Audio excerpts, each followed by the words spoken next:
Iran ने अमेरिकी राष्ट्रपति डोनाल्ड ट्रंप के दावों पर पानी फेर दिया है। ट्रंप ने बड़े बड़े दावे किए थे कि उनके हस्तक्षेप के कारण ईरान ने 800 लोगों की फांसी को टाल दिया है, लेकिन ईरान ने साफ कह दिया है कि ये सफेद झूठ है। ईरानी शीर्ष प्रोसिक्यूटर मोहम्मद मोहावेद्दी ने कहा कि ना तो ऐसी कोई संख्या है और ना ही न्यायपालिका ने ऐसा कोई निर्णय लिया है। ट्रंप ने हाल ही में ये कहकर सुर्खियां बटोरी थी कि उनके दखल की वजह से ईरान ने करीब 800 लोगों को फांसी दिए जाने से रोक दिया है, लेकिन तेहरान ने इसे खुला झूठ करार दिया। मोवाहिद्दी के मुताबिक ईरान की शासन व्यवस्था में शक्तियों का साफ बंटवारा है और कोई भी संख्या किसी विदेशी दबाव या निर्देश पर काम नहीं करती। बता दें कि ईरान में 28 दिसंबर से सरकार विरोधी प्रदर्शन शुरू हुए थे। इन प्रदर्शनों के दौरान हालात काफी बिगड़े, कई लोगों की जान गई और हजारों लोगों को हिरासत में लिया गया। सरकारी आंकड़ों के मुताबिक 26,800 से ज्यादा लोगों को गिरफ्तार किया गया था, जिनमें से कुछ पर बेहद गंभीर आरोप लगे और उन्हें कड़ी सजा मिलने की आशंका जताई जा रही थी। इसी माहौल को लेकर ट्रंप ने अपने दावे किए, जिन्हें अब ईरान ने सिरे से खारिज कर दिया है। इसी बीच मध्य पूर्व से जुड़ी एक और बड़ी और चिंताजनक खबर सामने आई। अमेरिका ने इस इलाके में अपनी सैन्य मौजूदगी और मजबूत कर दी है। अमेरिकी नौसेना का विशाल विमानवाहक पोत USS Abraham Lincoln Persian gulf की दिशा में पहुंच चुका है। इससे कयास लगाए जा रहे हैं कि अमेरिका ईरान के खिलाफ किसी बड़े सैन्य कदम की तैयारी में है। हालांकि जानकारों का कहना है कि ईरान पर सीधा हमला करना अमेरिका के लिए उतना आसान नहीं है जितना बाहर से दिखता है। बताया जा रहा है कि इसी मुश्किल को देखते हुए अमेरिका किसी अरब देश की जमीन का इस्तेमाल करना चाहता है।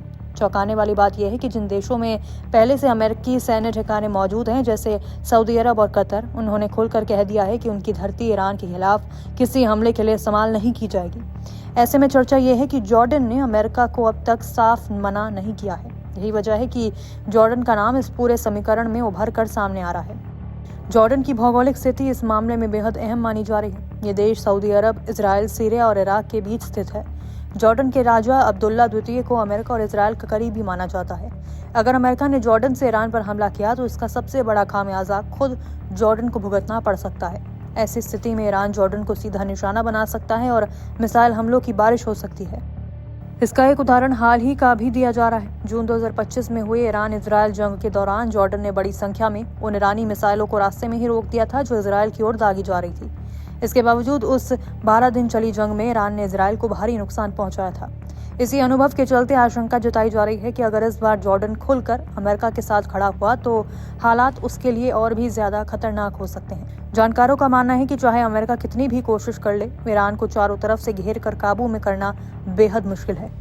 रूस और चीन जैसे ताकतवर देश अब भी ईरान के साथ खड़े हैं और उसे आधुनिक हथियार और तकनीक मुहैया करा रहे हैं। अमेरिका इस सहयोग को रोक पाने में अब तक नाकाम रहा है। विशेषज्ञ ये भी कहते हैं कि ईरान कोई ऐसा देश नहीं है जिसे हल्के में लिया जा सके। उसने पिछले करीब 45 सालों में खुद को हर तरह के दबाव और संघर्ष के लिए तैयार किया है। अगर अमेरिका ये सोच रहा है कि वो ईरान के साथ वेनेजुएला जैसा व्यवहार कर सकता है तो ये उसकी बहुत बड़ी गलतफहमी होगी।